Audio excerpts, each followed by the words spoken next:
I want to bring in Maverick PAC National Co-Chair Morgan Ortagus, along with the National Review's Katherine Timpf. All right, Morgan, I'll start with you first. Are they just complaining here, or do they have a legitimate point? I mean, a lot of the candidates were visibly tired at the last Republican 3-hour debate. Listen, I'm a political junkie. I love politics. I love debates. 3 hours is too long. Even I was bored by the last hour. I don't blame them. I think that you can have a concise debate. I think that CNBC should narrow it down, less than 10 people, and have a substantive policy discussion. Why do they need opening and closing statements? Let's get into the hard policy facts in this debate. All right, Katherine, you going to defend anybody here? Well, I don't know. I mean, I agree that it was way too long, but at the same time, adult male temper tantrums are something I'm never a fan.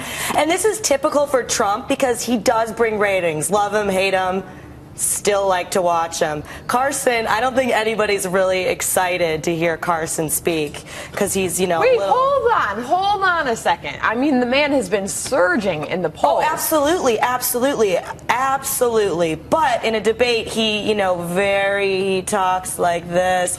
Nobody's tuning in of the general population to see Ben Carson like they are with Trump. I mean, he's an incredibly intelligent, articulate man, Jack. He is, but I have to agree, he's a bit somnolent. But I think the question here really is, do the debaters get to choose the terms, or do the people hosting the debate get to choose? Well, if you're one of the debaters that happens to drive the biggest on the other hand, I'd like to hear, firstly, I'd like to hear Jeb Bush and Mark Rubio have more of a conversation. And if Trump wasn't there, I wouldn't be that disappointed. Two things. They're trying to control their message and demanding opening and closing statements. But this shows you the power that Trump and Carson have, or at least think they have, that they can hold out and say, we're not going to do it. And we'll find out that I don't think they have it. Now, where does Trump get the onions to criticize somebody else for trying to make more money? Okay, that's ridiculous. Number two, if Trump and Carson are out of the way here, we actually might get to some real substance for once. So I actually tell them, go ahead, boycott it, take off. I don't care. I think you can hear more, like you said, Jack, from Marco. You hear more from some of the other guys,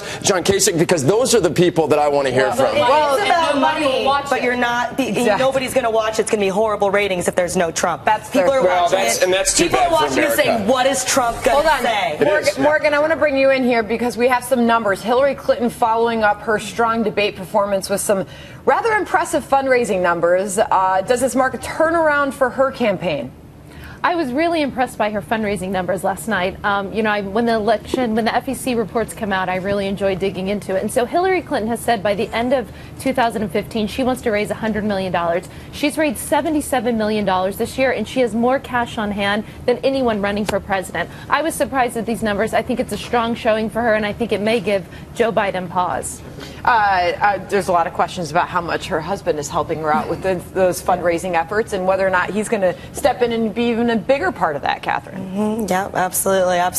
But are you impressed by the money that the candidates have been raising thus far? You know, it's so weird to me when you think about how they had to beg George Washington to be president. This whole thing seems absolutely insane. But it's raising, but then, people aren't being frugal. If you look at with Jeb Bush, for example, super embarrassing for Jeb Bush to find out that Ted Cruz has more money in the bank than he does. Go ahead, Morgan. I don't agree with that at all. I mean, I think Jeb Bush had an impressive quarter. He raised, I think it was 12 million, 13 million. So he actually raised the most other than Ben Carson. Right, and because it's so hard for Jeb Bush to raise money. I'll add something too. Jeb's got one of the highest. He's got a big super PAC. Yeah. Jeb Bush has one of the highest burn rates of any of the candidates, and he's been cutting salaries of his staff, trying to conserve money. So that never smells good. With that stiff debate performance, I mean, I'm surprised he's raising any money. Well, he's doing that like rap star thing where he makes tons of money and then he just blows it on a bunch of jets and then now he doesn't have any. Wow. That's all Jeb right. Bush. Lots more to come. I want to thank Morgan Ortagus and Katherine Timpf for joining us on that one.